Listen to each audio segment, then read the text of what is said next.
नमस्कार दोस्तों, मैं दीपक कुमार राय फिर से आप सभी छात्रों का अपने YouTube चैनल पर हार्दिक स्वागत करता हूं। दोस्तों, आज से हमारा ये लोअर पीसीएस का जो जीके क्रैश कोर्स है, टॉपिक वाइज हम इम्पॉर्टेंट क्वेश्चन की प्रैक्टिस करेंगे और उन्हीं क्वेश्चन की हम यहां पर प्रैक्टिस करेंगे जिनके आने की पूरी संभावनाएं हैं। और आज का ये दोस्तों जो टेस्ट है वो है पॉलिटिक पर आधारित है, जिसमें हम भारत के संवैधानिक विकास के बारे में इंपॉर्टेंट क्वेश्चन देखेंगे, जिसमें से 1 से 2 क्वेश्चन पक्का आपके एग्जाम में आने वाले हैं, मैं गारंटी के साथ कहता हूँ।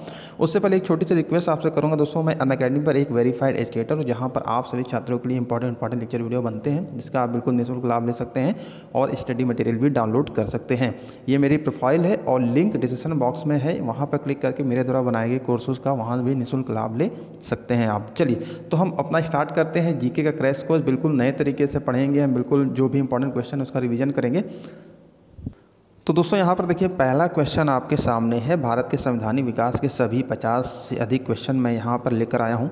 तो पहला क्वेश्चन देखिए क्या कह रहा है, भारत की संविधान निर्माती सभा के अध्यक्ष कौन थे। तो दोस्तों, भारत के संविधान निर्माती सभा के जो अध्यक्ष थे वो थे आपके डॉक्टर राजेंद्र प्रसाद। ठीक है, डॉक्टर राजेंद्र प्रसाद। चलिए अगला क्वेश्चन देखते हैं।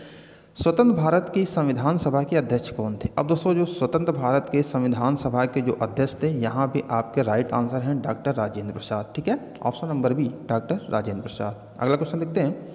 इंपॉर्टेंट क्वेश्चन है यहाँ पर देखिए, भारतीय संविधान सभा की स्थापना की गई थी। भारतीय संविधान सभा की स्थापना कब की गई थी। तो दोस्तों वो था 9 दिसंबर 1946 को। ठीक है, तो ये सारे क्वेश्चन बहुत इंपॉर्टेंट क्वेश्चन है और वीडियो को लाइक कर दीजिएगा और चैनल पर नए हैं तो चैनल जरूर सब्सक्राइब करें और बेल आइकन को प्रेस कर लें, ताकि हर आने वाली वीडियो की नोटिफिकेशन आपको टाइमली मिलती रहे। और इंपॉर्टेंट क्वेश्चन है, कोई क्वेश्चन आपका छूटे नहीं। एग्जाम में एक एक प्रश्न आपके बहुत ही इंपॉर्टेंट होते हैं।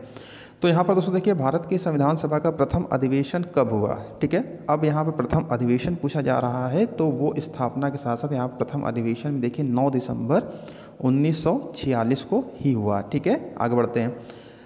संविधान सभा की प्रथम बैठक की अध्यक्षता किसने की थी। अब दोस्तों, जो संविधान सभा की जो प्रथम बैठक हुई थी उसकी अध्यक्षता जो अस्थायी अध्यक्ष थे वो थे डॉक्टर सच्चिदानंद सिन्हा जी ने इसकी अध्यक्षता की थी। ठीक है, ऑप्शन नंबर यहाँ पर सी राइट है। भारत को एक संविधान देने का प्रस्ताव संविधान सभा द्वारा पारित किया गया था। अब दोस्तों, संविधान सभा ने जो एक प्रस्ताव पारित किया था कि भारत का एक अपना संविधान होना चाहिए, वो कब किया गया था। तो ये डेट काफ़ी इंपॉर्टेंट है, ये काफ़ी बार पूछा गया है क्वेश्चन है। तो यहाँ पर दोस्तों जो राइट आंसर है आपका ऑप्शन नंबर बी, जनवरी 22, 1947। ठीक है, 22 जनवरी 1947 को। आगे बढ़ते हैं। देखिए, संविधान सभा के सम्मुख संविधान के प्रस्तावना का प्रस्ताव किसने रखा था। ठीक है, तो ये भी इंपॉर्टेंट क्वेश्चन है। तो दोस्तों, प्रस्तावना का प्रस्ताव रखा था जवाहरलाल नेहरू जी ने। आगे बढ़ते हैं। संविधान सभा में उद्देश्य प्रस्ताव निम्न में से किस एक के द्वारा प्रस्तुत किया गया था। काफ़ी इंपॉर्टेंट क्वेश्चन ये है, उद्देश्य प्रस्ताव किसके द्वारा प्रस्तुत किया गया था। तो वो भी देखिए आपका पंडित जवाहरलाल नेहरू के द्वारा ही उद्देश्य प्रस्ताव भी प्रस्तुत किया गया था। आगे बढ़ते हैं। भारतीय संविधान को बनाने हेतु तो भारतीय संविधान सभा के कुल कितने अधिवेशन हुए थे। तो दोस्तों, जो अधिवेशन हुए थे वो टोटल हुए थे 12 अधिवेशन। ठीक है, कुल 12 अधिवेशन हुए थे। आगे बढ़ते हैं। चलिए, भारत के संविधान के निर्माण में संविधान सभा को कितना समय लगा। तो ये भी क्वेश्चन इंपॉर्टेंट है, ये पूछा जाता है कई बार। तो दोस्तों 2 वर्ष 11 माह 18 दिन। ठीक है, 2 वर्ष 11 माह 18 दिन। अगला क्वेश्चन देखिए क्या कह रहा है। निम्नलिखित में से संविधान सभा की संघ संविधान समिति का अध्यक्ष कौन था। बहुत इंपॉर्टेंट क्वेश्चन दोस्तों, संघ संविधान समिति के अध्यक्ष कौन था। तो दोस्तों वो राइट आंसर है पंडित जवाहरलाल नेहरू। ठीक है, संघ संविधान समिति के अध्यक्ष जवाहरलाल नेहरू थे। क्वेश्चन नंबर 12 देखिए क्या कह रहा है। संविधान सभा की प्रांतीय संविधान समिति का अध्यक्ष कौन था। ठीक है, यहाँ पर प्रांतीय संविधान समिति का अध्यक्ष पूछा जा रहा है। तो दोस्तों, प्रांतीय संविधान समिति के अध्यक्ष सरदार वल्लभ भाई पटेल जी थे। ठीक है, लौह पुरुष सरदार वल्लभ भाई पटेल जी थे। अगले क्वेश्चन के बढ़ते हैं। भारतीय संविधान सभा की प्रारूप समिति का अध्यक्ष कौन था। देखिए, यहाँ पर काफ़ी इंपॉर्टेंट क्वेश्चन है ये दोस्तों, प्रारूप समिति का अध्यक्ष पूछा जा रहा है। तो आई थिंक इस क्वेश्चन का जवाब सभी छात्रों को पता होना चाहिए। अगर आप लोअर पीसीएस तैयारी कर रहे हैं इस लेवल के तो क्वेश्चन, तो इसका जवाब मैं आपसे उम्मीद करूंगा क्वेश्चन नंबर 13 का ABCD में इस क्या होगा, कमेंट करके अपने जवाब जरूर बताइएगा। ठीक है, आप भी अपनी भागीदारी कीजिए और जो भी है इंपॉर्टेंट क्वेश्चन हम आप मिलकर इसको देखेंगे, आपकी बहुत अच्छी प्रैक्टिस होगी और जो भी PDFs होंगे, जो भी चीज़ें होंगी टेलीग्राम चैनल में आपको प्रोवाइड कराता रहूँगा। चलिए यहाँ पर आगे बढ़ते हैं। 13वां क्वेश्चन आपके लिए है। 14वां देखिए, डॉक्टर बी आर अम्बेडकर की अध्यक्षता में संविधान सभा के प्रारूप समिति में कितने अन्य सदस्य थे। तो क्वेश्चन पर ध्यान दीजिए, यहाँ पर पूछा जा रहा है कितने अन्य थे। ठीक है, अम्बेडकर जी को छोड़ के इनके अलावा तो दोस्तों वो थे 6। ठीक है, टोटल अगर कुल पूछा जाए तो अम्बेडकर जी को मिला के 7 थे, लेकिन अन्य और जो थे वो 6 सदस्य थे। चलिए अगला क्वेश्चन देखिए, इंपॉर्टेंट है। संविधान पांडुलेखन समिति का निम्न में से कौन सदस्य नहीं था। अब दोस्तों जो पांडुलेखन समिति थे उसका जो निम्नलिखित सदस्य कौन नहीं थे, तो यहाँ पर दोस्तों थे जवाहरलाल नेहरू नहीं थे सदस्य, जबकि मोहम्मद सादुल्लाह, के एम मुंशी, ए के अय्यर ये सभी सदस्य थे। चलिए आगे बढ़ते हैं। अगला क्वेश्चन देखिए क्या कह रहा है। संविधान सभा ने डॉक्टर बी आर अम्बेडकर की अध्यक्षता में प्रारूप समिति का गठन कब किया। अब प्रारूप समिति का गठन किसकी अध्यक्षता में हुआ था, बी आर अम्बेडकर जी की अध्यक्षता में हुआ था। गठन कब हुआ था, तो यहाँ पर दोस्तों जो राइट आंसर है 29 अगस्त 1947। ठीक है, 29 अगस्त 1947 को प्रारूप समिति का गठन हुआ था। आगे बढ़ते हैं। भारतीय संविधान के निर्माणक समय संवैधानिक सलाहकार कौन थे। तो संवैधानिक सलाहकार ये बार बार क्वेश्चन पूछा जाता है, तो यहाँ पर दोस्तों जो थे वो बी एन राव जी थे। ठीक है, संवैधानिक सलाहकार बी एन राव। भारतीय संविधान का प्रथम प्रारूप तैयार किया गया था। अब दोस्तों भारतीय संविधान का जो प्रथम प्रारूप किसने तैयार किया था, तो यहाँ पर दोस्तों जो राइट आंसर है वो है बी एन राव जी के ही द्वारा। ठीक है, बी एन राव जी के द्वारा।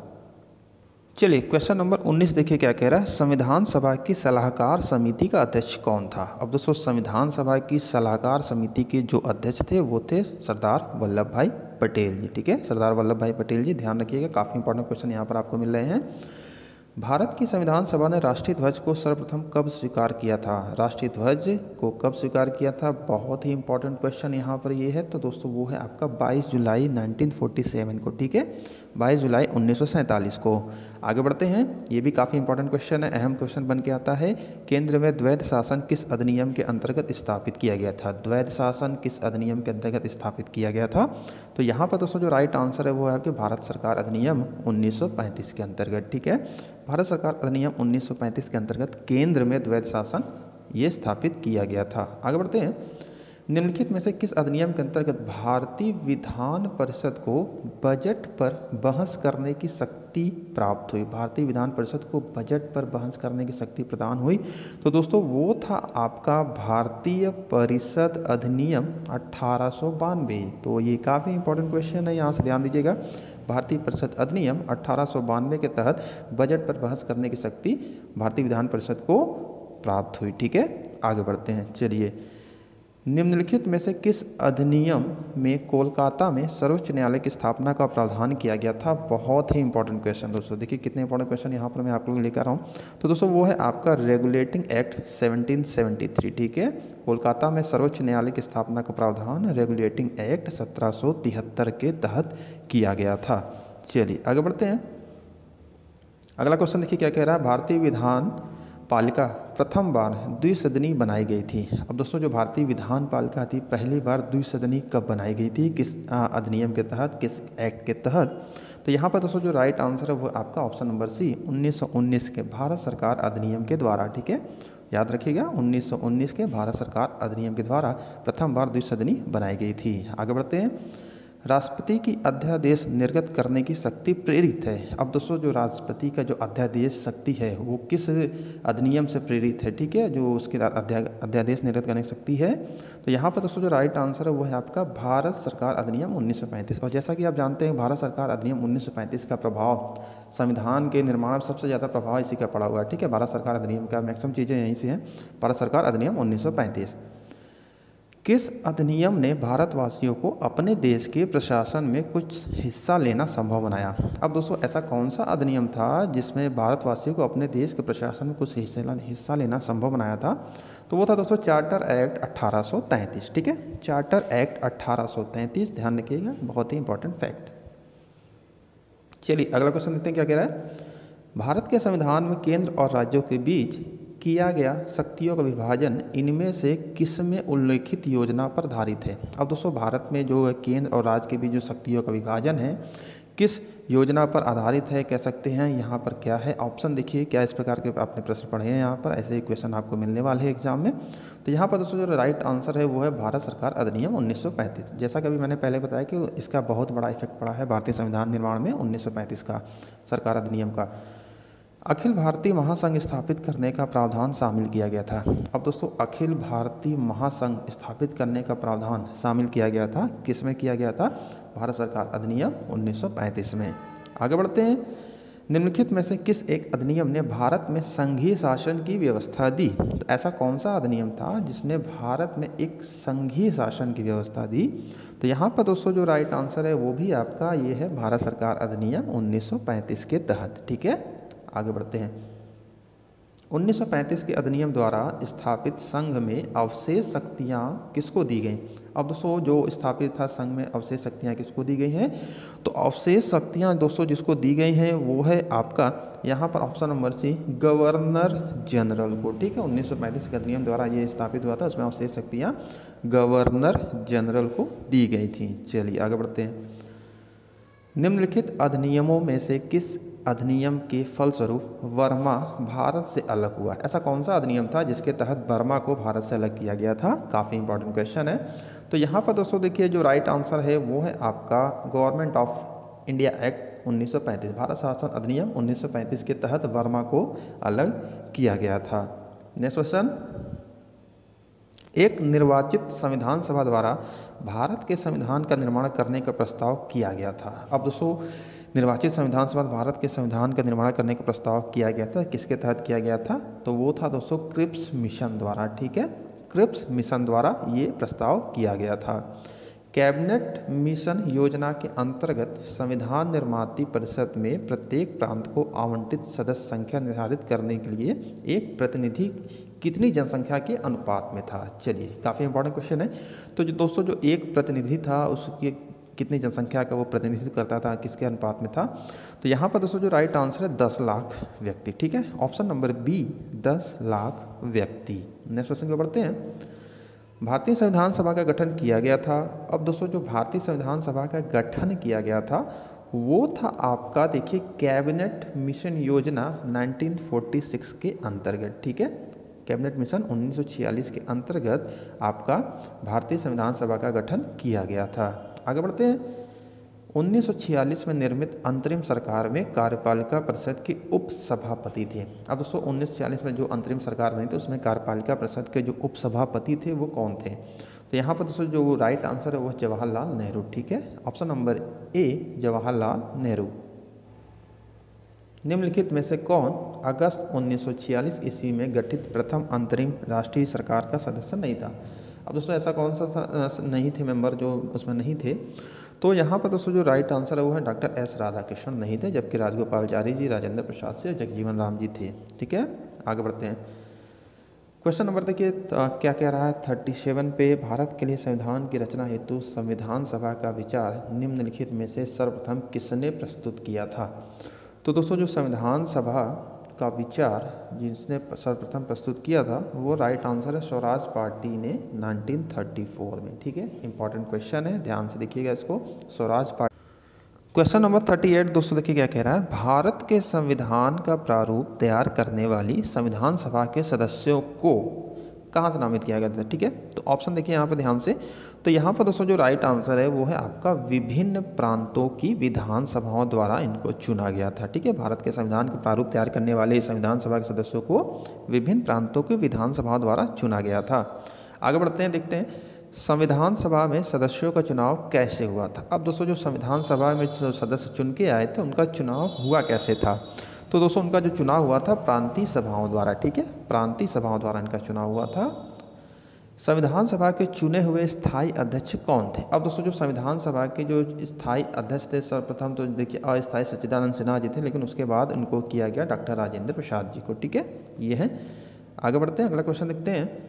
संविधान निर्माती परिषद के झंडा समिति के अध्यक्ष कौन थे? तो दोस्तों यहाँ पर देखिए ये झंडा समिति को लेकर काफ़ी कन्फ्यूजन बना है। कहीं आपको मिलेंगे आचार्य जे बी कृपलानी, कहीं डॉक्टर राजेंद्र प्रसाद, लेकिन अकॉर्डिंग टू एनसीईआरटी की अगर बुक को हम पढ़ेंगे और इससे प्रीवियस जो यूपीएससी की बात करें, यूपीपीएससी बात करें, जो ऑफिशियल आंसर की में उन्होंने अपना आंसर माना है वो है डॉक्टर राजेंद्र प्रसाद। ठीक है, तो यहाँ पर आप इसको करेक्ट करिएगा, डॉक्टर राजेंद्र प्रसाद ही झंडा समिति के अध्यक्ष थे। ठीक है, आगे बढ़ते हैं।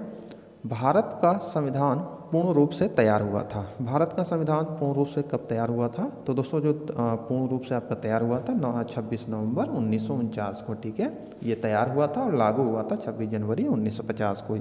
तो यहाँ पर कन्फ्यूजन कभी कभी बन जाता है, तो ध्यान रखिएगा। भारतीय संविधान को संविधान सभा द्वारा अंगीकृत किया गया। अब दोस्तों भारतीय संविधान को संविधान सभा द्वारा अंगीकृत कब अपनाया गया, यहाँ पर कहने का ये मतलब है तो 26 नवंबर 1949 को ही। ठीक है, 26 नवंबर 1949 को ही ये फैक्ट है।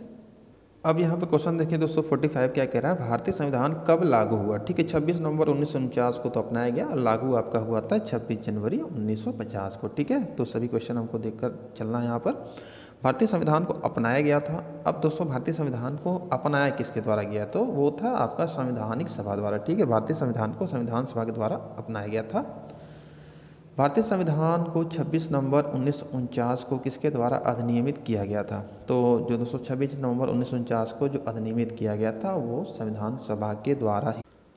अगला क्वेश्चन है दोस्तों, यहाँ पे देखिए क्वेश्चन नंबर 48, बहुत ही इंपॉर्टेंट क्वेश्चन है, आने की पूरी संभावनाएं हैं। तो पूरे टेस्ट सीरीज में आपको देखिए कितने इंपॉर्टेंट क्वेश्चन मिल रहे हैं। तो यहाँ पर देखिए क्या कह रहे हैं, BR अम्बेडकर जी का संविधान सभा में निर्वाचन हुआ था। अब दोस्तों डॉक्टर BR अम्बेडकर जी का जो संविधान सभा में निर्वाचन हुआ था वो कहाँ से हुआ था? क्या पश्चिम बंगाल है, बम्बई प्रेसिडेंसी, तत्कालीन मध्य भारत या पंजाब से? तो यहाँ पर दोस्तों जो राइट आंसर है वो है आपका पश्चिम बंगाल से। ठीक है, BR अम्बेडकर जी का संविधान सभा में निर्वाचन पश्चिम बंगाल से हुआ था। बहुत ही इंपॉर्टेंट क्वेश्चन है। चलिए आगे बढ़ते हैं। वर्ष में जनगण मन को भारत के राष्ट्रगान के रूप में अपनाया गया। अब दोस्तों जो भारत के राष्ट्रगान के रूप में जनगण मन अधिनायक जो अपनाया गया है वो किस वर्ष में हुआ था? तो यहाँ पर दोस्तों जो राइट आंसर है वो है आपका ऑप्शन नंबर देखिए यहाँ पर सी, 1950 में। ठीक है, 1950 में ये अपनाया गया था। भारत शासन द्वारा राजकीय चिन्ह जो आपका है स्टेट एम्ब्लेम कह सकते हैं जो है कब से अंगीकृत किया गया था जो राजकीय चिन्ह है? तो दोस्तों जो राजकीय चिन्ह है वो है आपका देखिए यहाँ पर 26 जनवरी 1950 को ही। ठीक है, 26 जनवरी 1950 को ही ये अपनाया गया था। अगले क्वेश्चन के बढ़ते हैं। संविधान सभा में वयस्क मताधिकार को 15 वर्ष के लिए स्थगित करने की बात की थी। अब दोस्तों जो वयस्क मताधिकार था उसको 15 वर्ष के लिए स्थगित करने की बात किसने की थी? तो यहाँ पर देखिए दोस्तों काफ़ी इंपॉर्टेंट क्वेश्चन है, तो ऑप्शन ध्यान से देखिएगा। तो राइट आंसर है दोस्तों यहाँ पर मौलाना अबुल कलाम आज़ाद जी ने। ऑप्शन नंबर सी, मौलाना अबुल कलाम आज़ाद जी ने। निम्नलिखित में से किसने सुझाव दिया था कि भारत की स्वतंत्रता के बाद भारतीय राष्ट्रीय कांग्रेस को एक राजनीतिक दल के रूप में भंग कर दिया जाना चाहिए? तो ये काफ़ी इंपॉर्टेंट है और ये आप सभी छात्र इसका जवाब जानते होंगे। महात्मा गांधी जी ने कहा था कि कांग्रेस को भंग कर दिया जाना चाहिए। चलिए लास्ट क्वेश्चन देखते हैं। यहाँ पर देखिए कह रहा है, अपनी राष्ट्रवादी प्रतिक्रिया में भारतीय संविधान के निर्माताओं में अल्पसंख्यकों के हितों तथा भावनाओं के महत्व को कम करके आंका है, यह कथन किसका है?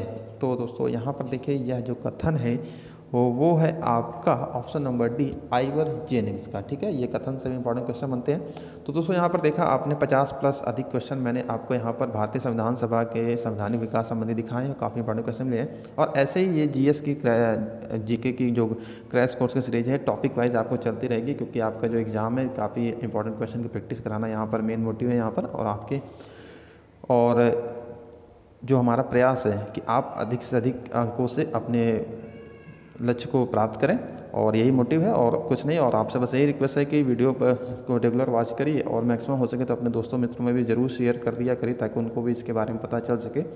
और जो भी वैल्यूबल कमेंट हो आप कमेंट जरूर करें। तो दोस्तों इस वीडियो में बस इतना है, मिलते हैं नेक्स्ट वीडियो में और भी इंपॉर्टेंट टॉपिक के साथ साथ। ये क्रैश कोर्स की सीरीज चलती रहेगी। तो इस वीडियो में इतना ही, वीडियो देखने बहुत बहुत धन्यवाद।